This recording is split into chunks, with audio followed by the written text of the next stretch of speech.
I think that's exciting because I think for young people, education can be a game changer. And a $1,000 gift could be very significant to them. And really, you know, if you think of it, it's an investment in them.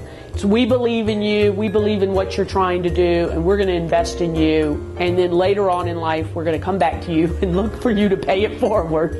Well, interestingly, you know, I work at a bank as a trust officer, and this is the same thing we talk to all of our clients about, really budgeting and making financial choices.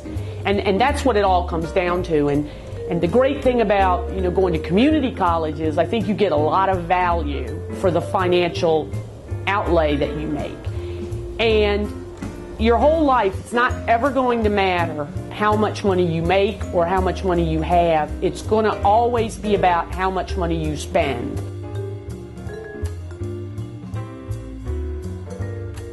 I really didn't think about paying for school until I graduated college. And then I got my college bill and said, oh my goodness, how am I going to pay for all this?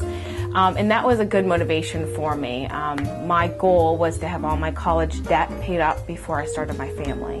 Well, I think mentoring has been one of the main reasons I am where I am professionally and personally. So all the great things I've learned from my mentors, I want to be able to give back to other people in the community, especially women. Probably the biggest ones that I've learned is time management. And the other one is not to take things so seriously. To really enjoy what you're doing, and if you don't enjoy what you're doing, rethink what you're doing. First of all, I'm happy and honored to be part of this initiative. I believe, in a nutshell, the success of any community is really based on the success and education of a woman. So I think this initiative itself, it's a brand new initiative, and it's going to start, hopefully be the groundwork for a lot more to follow.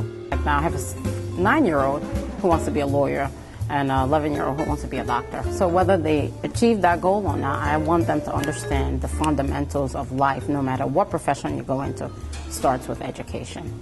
You can be a stay-at-home mom, you can be a well-educated stay-at-home mom, you can be a doctor, it starts with education. Plain and simple.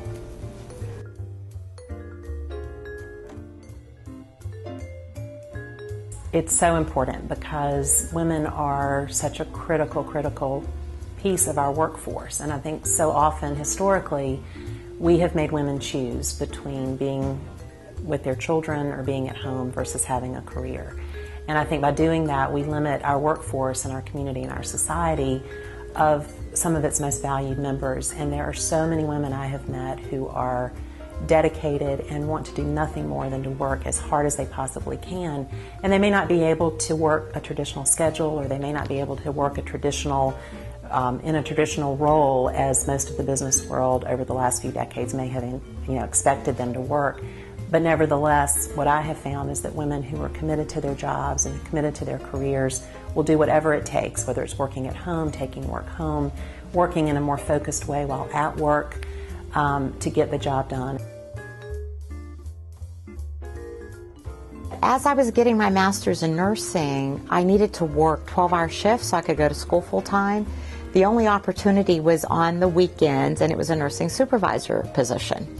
So I took that position, went to school. By the time I was done with school, I was in another nurse leadership role where I decided I really needed a master's in business, because I wanted to know as much as the finance people knew. And I wanted to be able to prove my point from a budget perspective. I didn't want another person telling me about my budget. I think, quite frankly, the cost of school is ridiculous in today's world. And I also think that's why two-year programs are really good right now. I think it's a good way to get your part of your education. And I believe that all of us that have had success, we need to think about how we help other people have success without coming out of school and owing $60,000 or $70,000. And so I would encourage everyone who's been successful, however you define success, to think about how you turn around, reach out, and help other people. And this is a great way to do it.